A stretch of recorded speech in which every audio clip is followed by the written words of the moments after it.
Welcome, ladies and gentlemen, to this edition of Shotgun Wrestling Radio. I'm your host, Zach Takis, and we are continuing our Road to the Hall of Fame series, this time also in video form, which is something new I'm trying to do here on the podcast, and we'll also have the audio version of this as well. And I'm being joined by a very special guest here tonight, the one and the only Cole Cannon. Cole, what's going on, buddy? Not much, man. Excited to be here. This is a dream come true for me. I've listened to you guys for a long time, so this is awesome. Thanks for having me. Appreciate that, man. It's always nice to hear that people actually do listen. Like I see the listener numbers, so I'm like, okay, people are listening, but it is always nice to hear from I never know who. Like that saying doesn't tell you who, it doesn't really tell you from where, and so it's always cool to hear when people tell me they're listening and all that. I really do appreciate that, so that's very cool. But yeah, man, but as we sit here, we're less than a month away from Hall of Fame weekend. And I know you were just telling me here before we got on that this is going to be your first Hall of Fame weekend. It is, yeah. And yeah, man, this is going to be an exciting weekend, especially with the addition that they just added to the card. I know it just came out last night before we started recording, because it was basically one of my first full days back in the office. I got home, I'm just like, oh my god, I forgot how exhausting being in the office is. I feel that. Just like, but yeah, because we were supposed to record last night, but actually it kind of works out good that we didn't, because we can also talk about this now. I'm trying to get the list of names here pulled up, but yeah, we got some pretty cool tournaments happening this weekend, this Hall of Fame weekend, July 15th, 16th, and 17th, that I wanted to talk about. The first thing that we're going to talk about is the women's tournament, which I think is an awesome idea. It's a brand new addition to the show this year, which I think is really great. And we got some awesome competitors this year. Like for the women's tournament that's announced so far, and I think this will probably be who we have. We have the Queen Bee, Brooke Valentine, who's absolutely been crushing it lately. Absolutely. I would not be shocked to see her on somebody's roster before the year's over, just the way she's been crushing it. And we're talking about somebody who, she Black Wrestlers Matter Championship after their event after Black Wrestlers Matter 2. So she's got a huge wave of momentum, following her wherever she goes. And, she walks into the room and you can just feel like, she is the Queen Bee. So, that's awesome that we're bringing her in. It's going to be great. Yeah, it's super exciting because I've been following her for quite a while, and it's super exciting to see her progress and see how far she's made it. She absolutely crushed it over at WrestleMania weekend in Tampa, and yeah, just to see her continue to grow is super exciting. Next up, we got Miranda Gordy. I mean, from another famous wrestling family. I'm really excited. I'll be honest, I'm not 100% familiar with Miranda, but I am looking forward to seeing her get in the ring. I actually got to see her wrestle at Magnum Pro's Volume 10 anniversary show. She wrestled Marty Bell, and nice. that match was fantastic. Nice. I'd heard about her, and I knew that she was Terry Gordy's daughter, so there's obviously that lineage there. So we got big shoes to fill, but I mean, hey, she's going to be on that way because she is fantastic. All right, technical difficulties, and we're back. But continuing on down the line here, the women's tournament, we have Briar Hale, who is a relative newcomer to the scene. She hasn't been around a whole lot. I want to say maybe a year, because I know she finished up training last March with Impact Pro Wrestling, and she's been kind of starting to make her ways. I think this is a pretty big stage for a rookie. I mean, I know you were, like I said, you saying you haven't been to the Hall of Fame weekend, but that always draws a really big crowd. And I can't, even for you, man, like I know you were talking about what you were going to be doing. It's like, as a newcomer, that crowd would make me nervous. Like it's probably going to be the biggest crowd that you guys perform in front of all year. Like Des Moines always draws well. The last two Des Moines shows have actually been really fantastic, and people are just excited to get out and get to wrestling again. Yeah, I think this year's Hall of Fame weekend, to throw a rookie out there like Briar Hale, that's going to be against three other very more experienced wrestlers, is going to be quite the task for her. Yeah, she definitely got a tall task ahead of her, but I've talked to both her, Briar herself, and her sister Sage, and outside of the ring, they're calm, collected, quiet girls. but then when they step into the ring, man, it's like a Oh whole nother yeah, level. yeah, Like they turn it on and they can go. They can really, really go.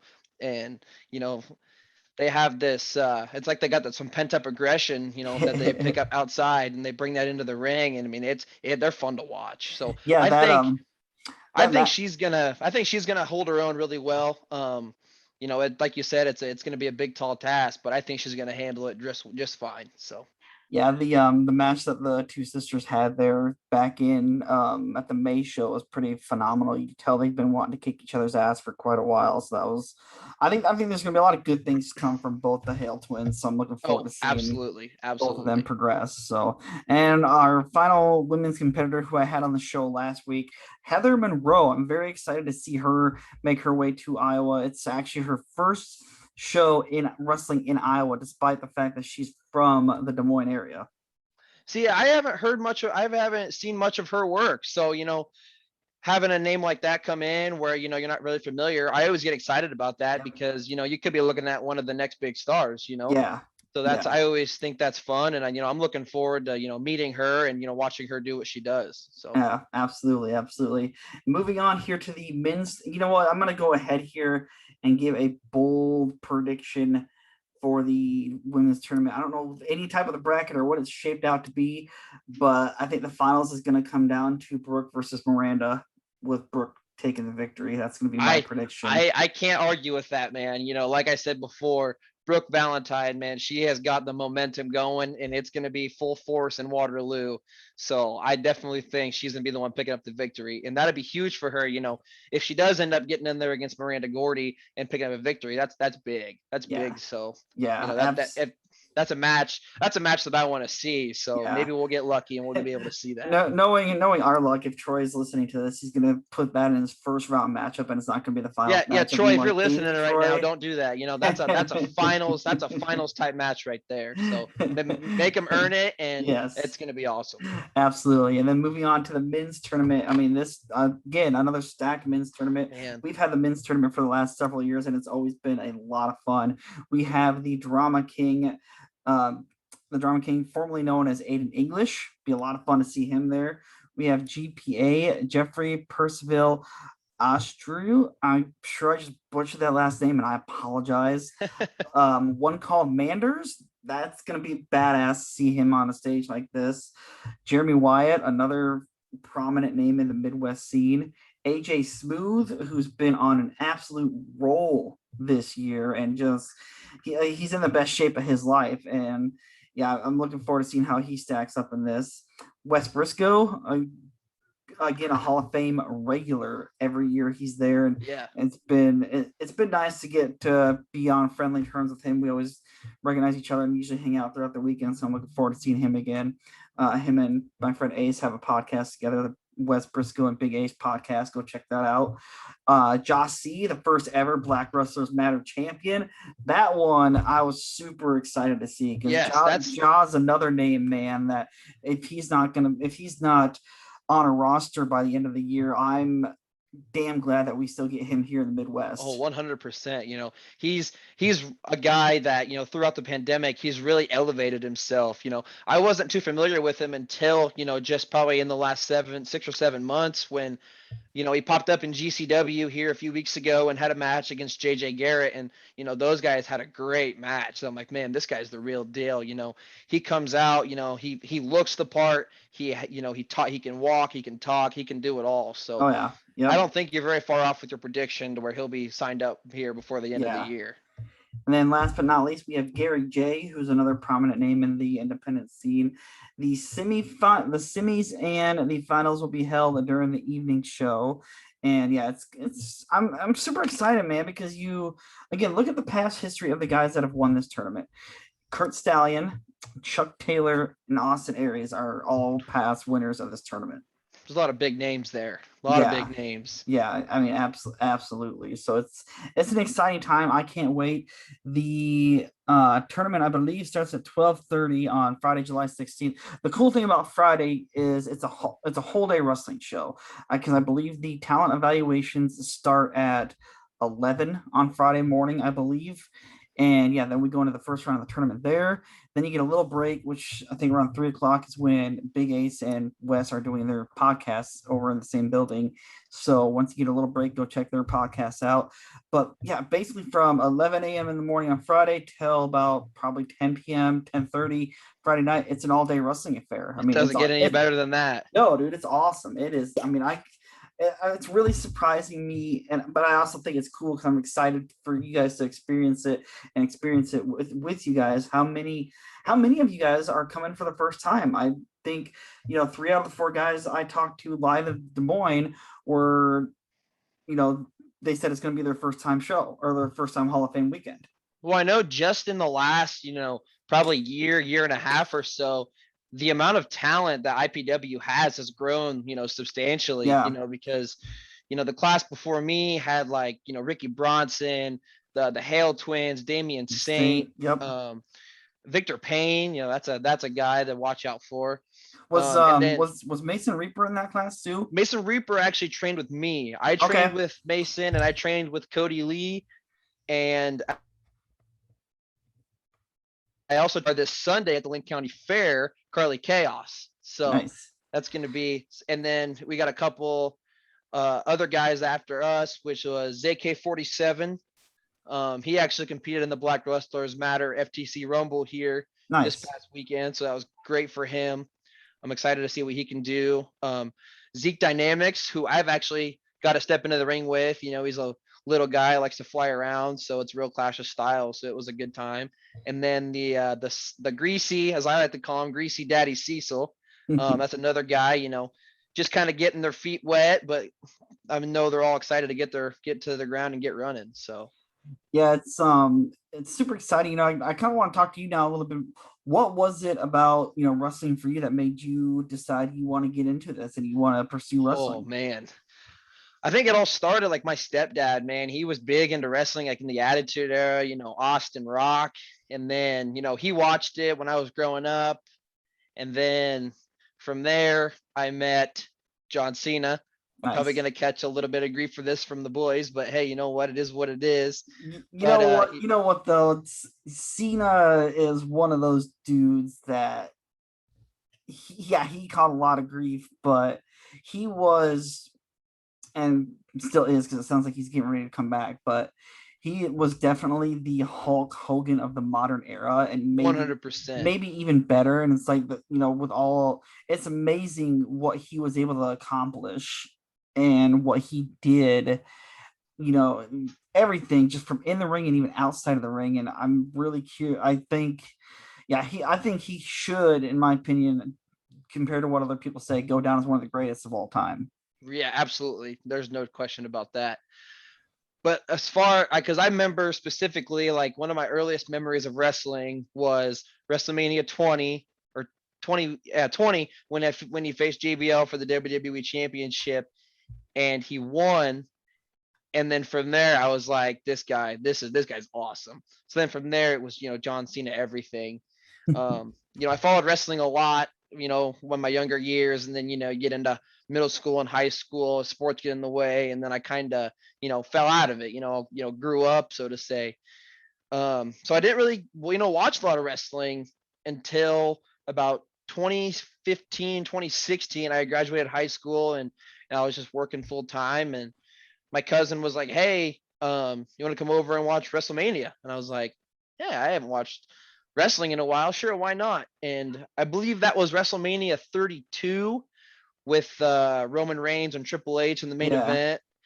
So from there, I'm like, did you buy this pay-per-view? And he's like, no, it's on the WWE network, because I didn't know that was a thing yet. And I'm like, oh. I'm like, how much does that cost? That sounds expensive. And he's like, nah, it's like $7 a month. And I'm like, no kidding. So then, of course, I went home, and then, oh man, I probably spent the next 6 to 7 months just watching every pay-per-views from the Attitude Era to the Ruthless Aggression era. Then I stumbled across NXT. I got really big into NXT.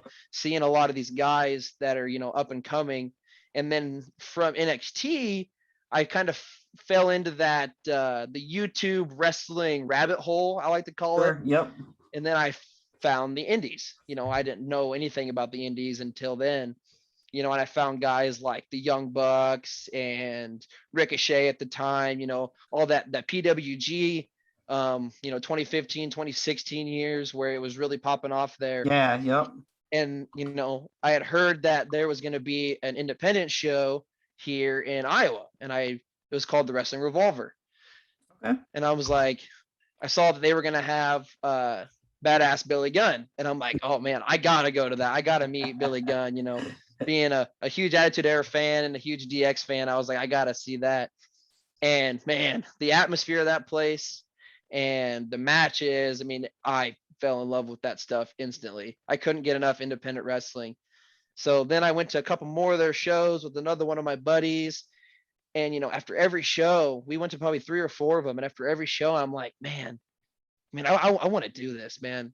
And he's always like, you should go for it. I'm like, I don't know. I don't know where to start, blah, blah, blah. And then eventually, COVID started happening and, I was kind of, sitting at home. I was still working, but I was, sitting at home, bored, thinking of stuff to do. And I was always looking like, pro wrestling schools and, I looked up, Black and Brave and 3XW and I found IPW. And so I called IPW. I talked to TS Aggressor, Travis.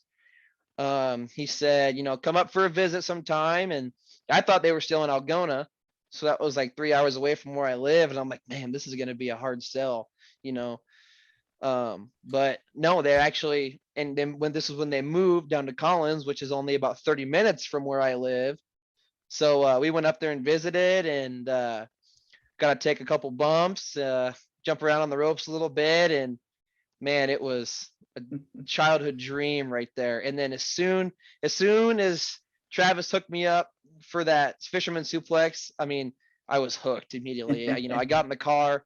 I told my girlfriend at the time, who's my wife now, I'm like, yeah, I'm doing it. I mean, I'm doing it. I couldn't wait. So I had to wait like a month and a half before I started training. And man, that was probably the longest month and a half of my entire life. So what were some of your training experiences like when you really got into the nitty gritty of it? What were some of your training experiences like that you were just like, okay, this isn't as easy as it looks? Definitely, when it comes down to like chain wrestling and, there's a lot, it's, I don't like to say this, but it's really a big, a big dance, trying to, work with your opponent, on TV, they make it look so fluent and easy, I kind of struggled, with directions and, tripping over my feet, being balanced or whatever.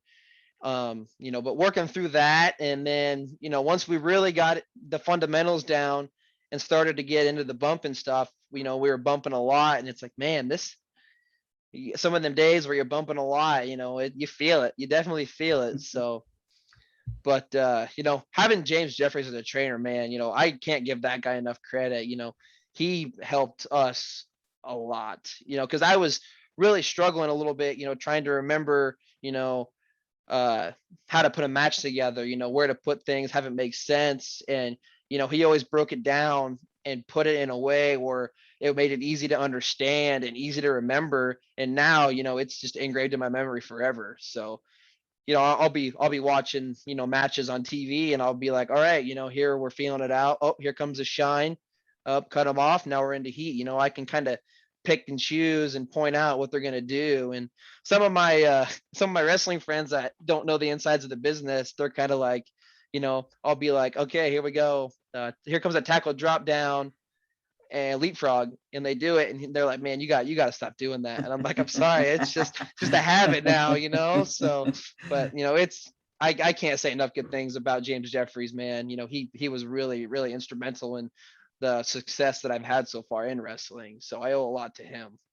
Did you ever watch the show Tough Enough growing up? I don't know if that would have been I quite your actually recently here a couple weeks ago watched the whole first season. excellent. The whole Yeah. first season, and I was, I got a kick out of that. It was so good. Like that was like when that was happening, I was probably 10, 11, 12 years old, kind of right in that age range. And that I just thought that was the coolest thing because like even really up until that point, until they started that show, and I know that show I think pissed a lot of people off because it did show kind of the ins and outs of the business. But I'm like, as a Absolutely. fan, I loved it because I was like, oh, okay, so you actually like this is how you kind of like do that and all that type of thing. And it's like Yeah, exactly, exactly. it was super cool, and it's like I honestly, if you're a wrestling fan at all, I would recommend going and watching those first, I'd say 3 seasons. Yeah, I'd say probably the original three that MTV. Yeah. So I would definitely recommend that. I know they're all available on Peacock now because Hmm. I've actually binged the first two. I'm on season three again, but yeah, they're so it's just a fun reality show. And It honestly, is. without that show, you wouldn't have the Ultimate Fighter. Because Exactly. Yeah. the Ultimate Fighter got their concept from Tough Enough. Well, one of my favorite things about that show is like you're seeing guys on there, that you're seeing on TV now. Yeah. Like Yep. like I remember seeing, Josh Matthews. I Yeah. didn't know he was in Tough Enough, Yeah, yep. and And now he's honestly, in my opinion, I thought he had a damn good shot to win that first oh, season. absolutely. He was Because the, super athletic and yeah, when I was watching that season, he was one of the guys I was rooting for, and I was kind hmm of bummed that he didn't win it. But yeah, it's cool to see the longevity that he's been able to have in wrestling. And the winner of season three, John Morrison, is still hmm in wrestling today. And I exactly. know I know Miz won the season after Morrison, which was I think like an online show. It was either online or straight to DVD. It's different than what the MTV Right. produced, but it's still Tough Enough. It's still available on Peacock for those interested in seeing Baby Miz. And I even think if you go to that season, I think a young Ryback was in that Yeah. season too. Yep. He was in the season with the Boogeyman, I Yeah, believe. The yeah, Boogeyman, he was in there lying about his age, and yeah, now yep. he's kind of one of the most captivating characters, they've created, in the last 20, Yeah, 30 years. yeah. Talking kind of more about you, you said you started training during the whole COVID era. What were you thinking as far as, okay, typically you get done training and you guys start doing these shows, whether they be at the locker room in the Algona or, you're ready for the Des Moines shows. But Hmm. really at the time you got done training, you guys really weren't doing that. We were pretty much just doing, probably at that time that you got done training, we were just doing the Facebook lives. Yeah, but luckily for me, right when we finished training is kind of right when they started to do the bi-weekly Facebook shows. Yeah. So I had plenty of opportunities early, granted it was kind of in a fixed setting that what we had available to us at the time, but I'll always be grateful for those, couple months that I had because it kind of gave me a chance to, get a little bit more comfortable with what I was doing in the ring, kind of give me a chance to come into my own a little bit, kind of figure out who I wanted to be and things like that. So, some people might think that's like a kind of sucks that you didn't get to wrestle in front of a live crowd, but I kind of thought it was good. You know, gives me a lot of opportunities, but that live show, live crowd pressure wasn't there. So Yeah. when it came time for May 8th, and then this last show we had here in June, I just another day at the office. I walked in and I was just kind of ready to go. So, But I'll always be thankful for those Facebook shows. Well, and it's interesting too because it's definitely a year nobody will ever forget. So for you guys training, and for those of you that do these interviews years from now, and people are like, "Oh, what's your first year like?" And you're like, "Well, I was training in the COVID era. We had no show, or we had no crowds except for the locker room that was there." But I enjoyed the Facebook lives. I thought it was great for you guys to get out there and, like you said, get your experience and kind of get your name out there, so that way you can see, okay, when we get to Des Moines, is it gonna be like, will the people actually know us? Because Right. I felt like the just from looking at whenever I was on them live watching, it felt like there was a decent amount of people following along and watching, Yeah. which I always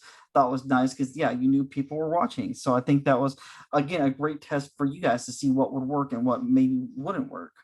Exactly. And I was very fortunate during those shows because I got to work a lot of good guys. Like I got to work the Death Dealer, which is probably still one of my favorite matches I've had thus far. He, very physical, very fun match. I got to work Justin Decent when he was tagging with Ethan Everhart. So that was fun because I've known who Justin is, and working with him, trying to develop myself. That was a lot of fun. I got to wrestle Ethan Everhart. which man, that guy, he's crazy. He is crazy. But that was a fun match. Cody Lee, me and him, we have a little history. We trained together, so we know each other real well. I got to wrestle him. So I was very, very, very fortunate. I got a lot of good guys in there. So Now, when you got to May 8th, it's the first Des Moines show, not only the first Des Moines show, but it's the 20-year anniversary of IPW.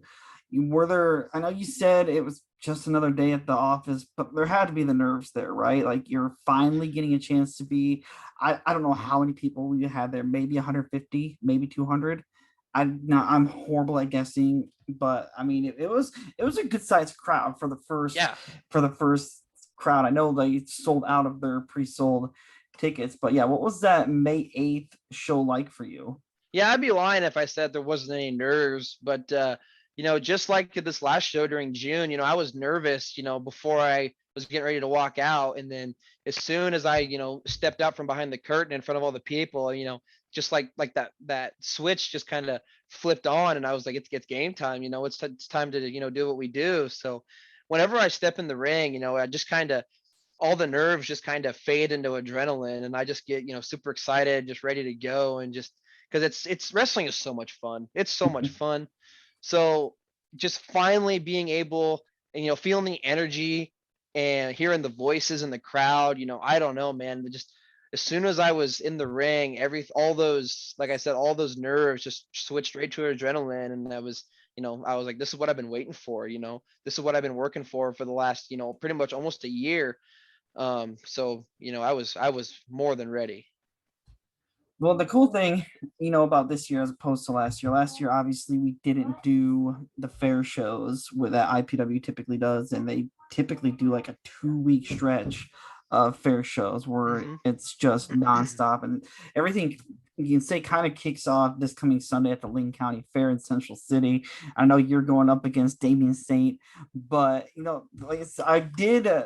What are you most excited about these fair shows? There's some fair shows that you guys are going to have where you're going to have multiple shows in one day, and I think it's such a cool thing that ITW has always done for years, and it's especially great for you guys who can finally get out there and get more experience, because that's what it's going to be for a lot of you younger cats. It's going to get you guys more experience in front of different types of crowds. Yeah, absolutely. One of the biggest things I'm looking forward to is kind of living that superstar lifestyle. Feeling what it's like being on the road. For more than just a one-off show. In Des Moines or Waterloo. You might have to go because I know my schedule. It's I'm pretty full those 2 weeks. That's awesome. I think I got 10 shows out of the 2 weeks. Nice. That's So awesome, I'm bro. so it's gonna be awesome. I just can't wait to get into the car with a couple other guys and talk about some of the experiences that some of the vets have had. Just the locker room camaraderie. It's Yeah. always fun. Yep. It's always fun being around the boys. So Yeah.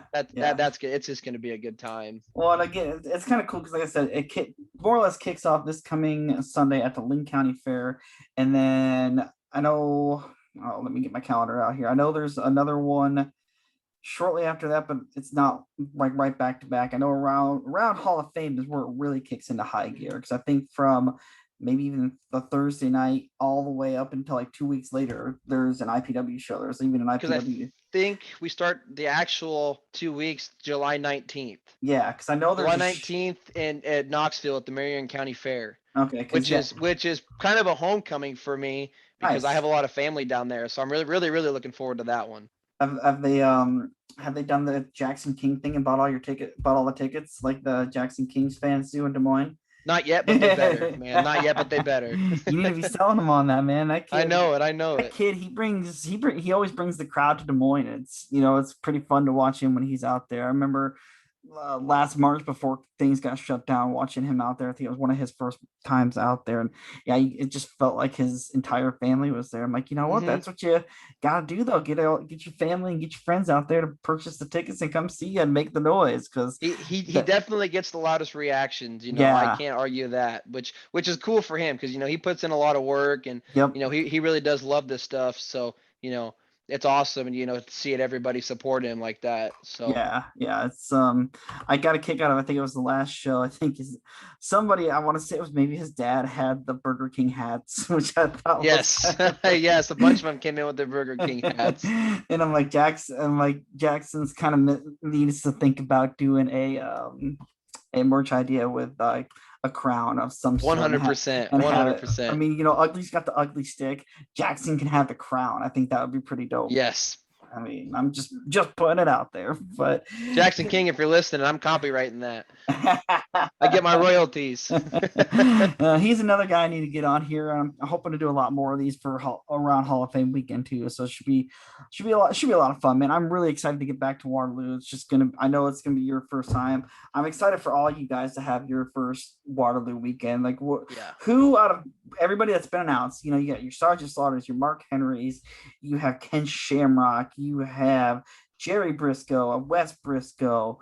You have all these guys coming in: IRS, Mike Rotundo, Tony Atlas, Bob Orton Jr., Barry Windham. You have all these people coming in: Tony Gurria, Thunderbolt Patterson, B. Brian Blair. Out of everybody that's been announced so far, man, who are you most excited to meet? I'd say there's two at the very top of the list, kind almost three.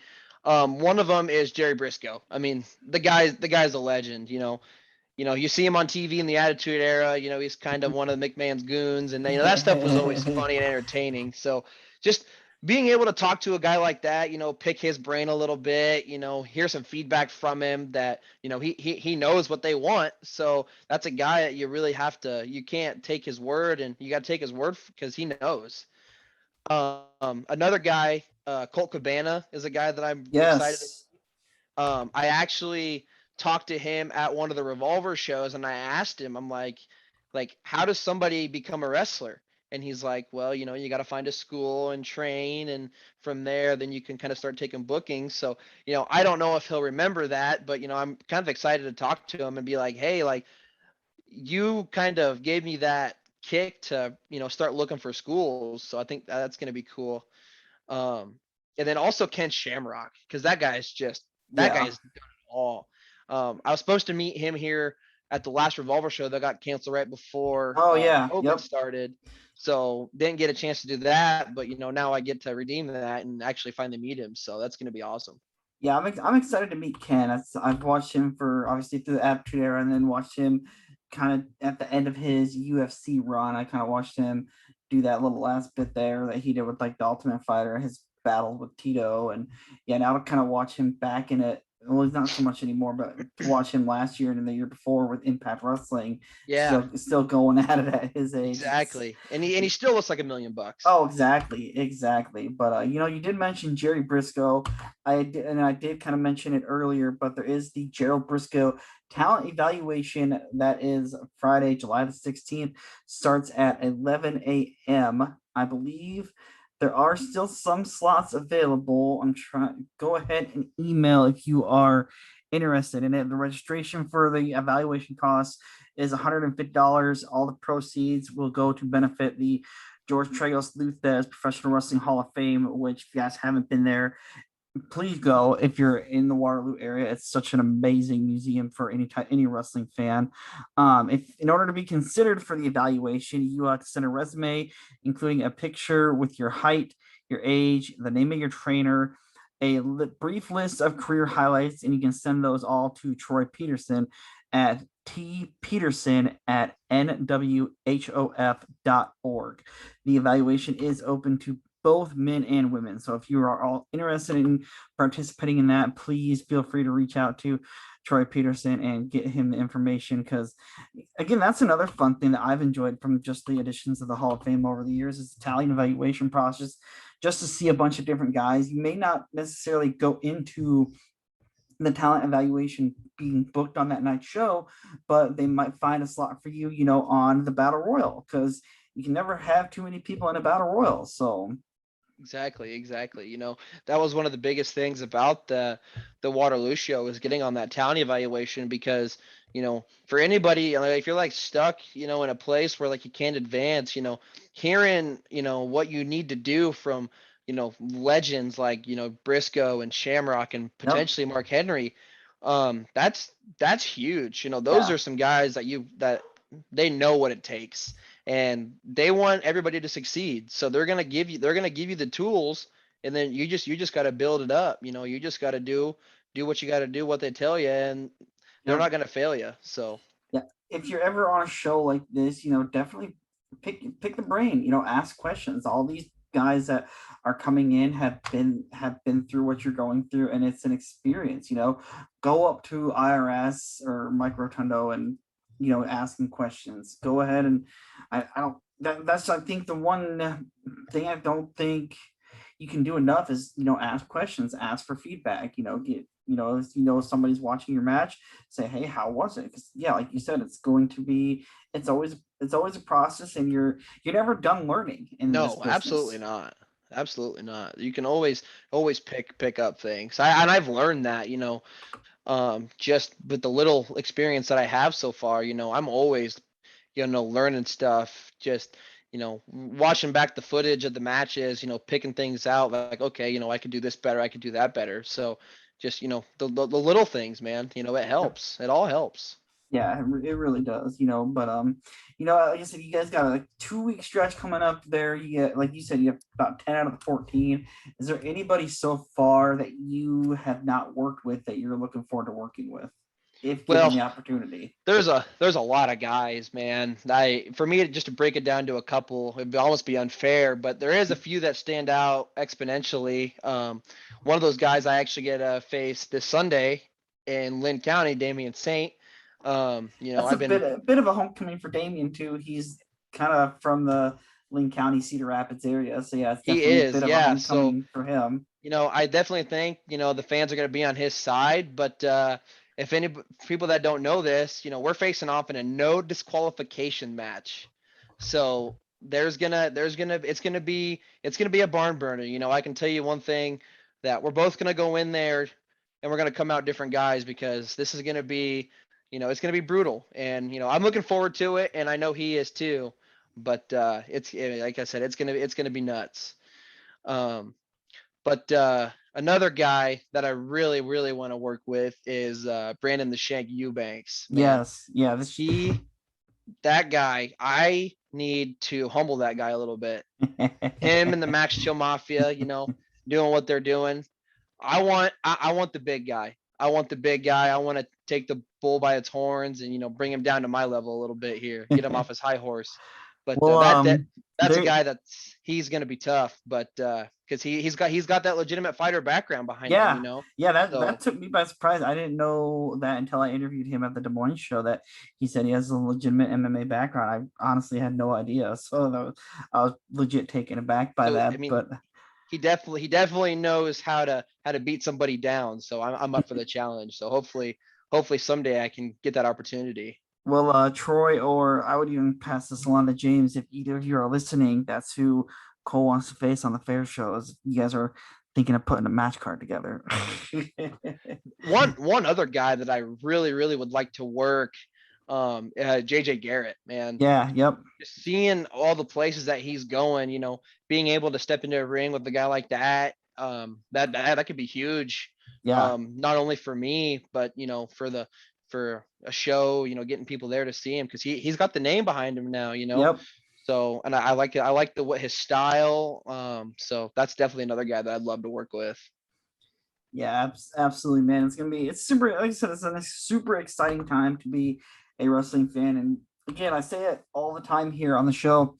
We're pretty blessed here in Iowa. When you think about all the independent companies that we have that run shows on a regular basis, I think we're pretty blessed, man. That was probably what was the hardest part about was about COVID for all of us wrestling fans, is nobody was running shows, and Yeah. at one point you had a different company running a different show every weekend, it felt like.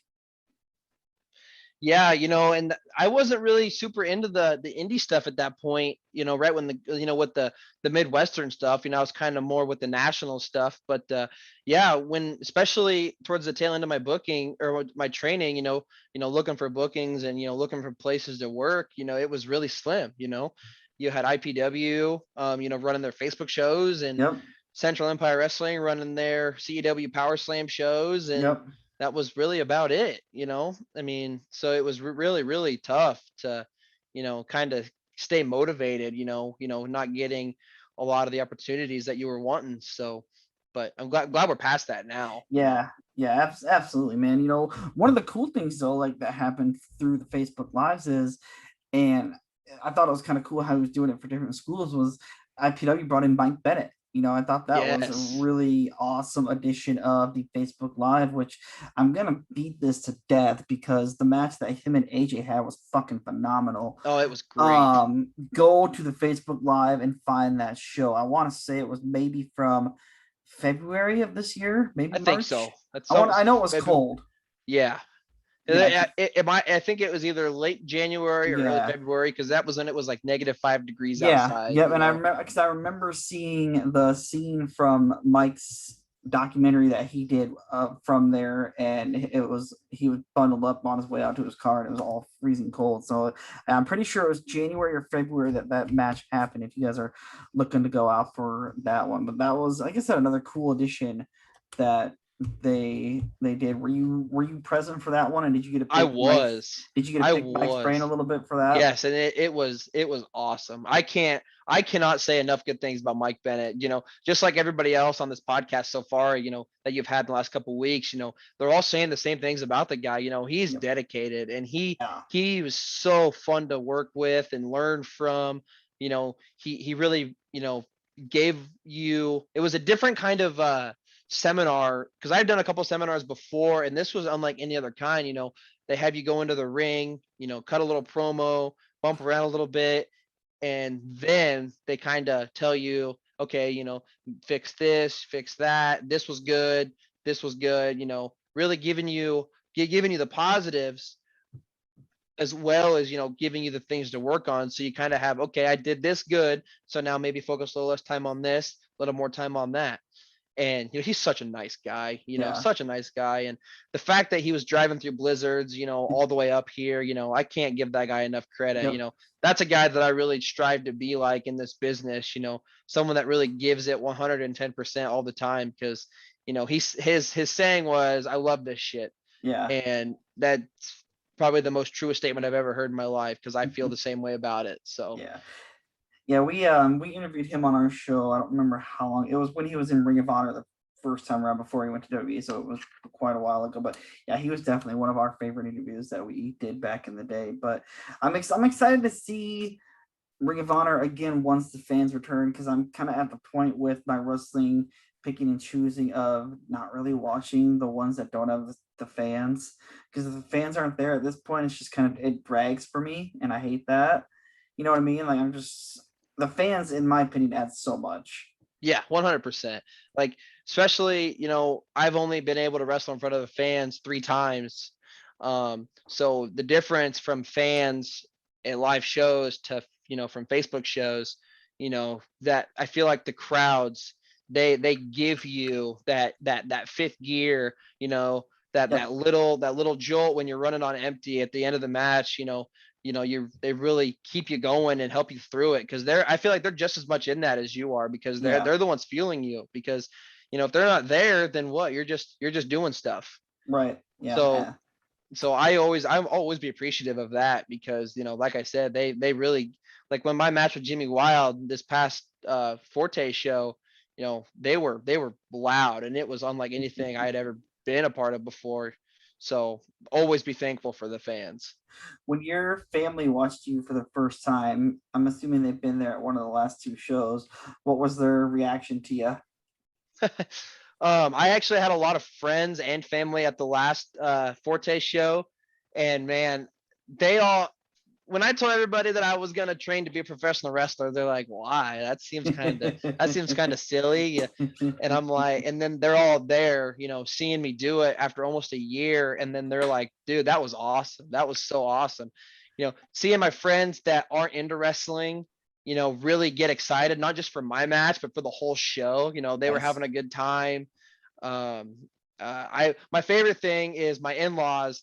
They don't know jack about wrestling, absolutely nothing.